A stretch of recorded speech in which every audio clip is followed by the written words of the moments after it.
নমস্কার বন্ধুরা, রাতের মেনুতে আজকে আমাদের আছে বাড়িতে বানানো হোমমেড ঝরঝরে বিরিয়ানি।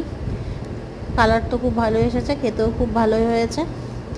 রাত্রেবেলায় আজকে আমাদের বিরিয়ানি বানানো হয়েছে। বিরিয়ানিটা সার্ভ করে নিচ্ছে তোমার দাদাভাই দুটো প্লেটে, আর সাথে আছে বোরহানি। এই বোরহানিটা বাংলাদেশের একটা বিখ্যাত পানীয়, অনেক কিছু ইনগ্রিডিয়েন্টস দিয়ে বানানো। এটা অবশ্য বাড়িতে বানানো নয়, সামনেই একটা সুপার শপ আছে, সেখান থেকে তোমাদের দাদাভাই নিয়ে এসেছে সন্ধ্যাবেলায়।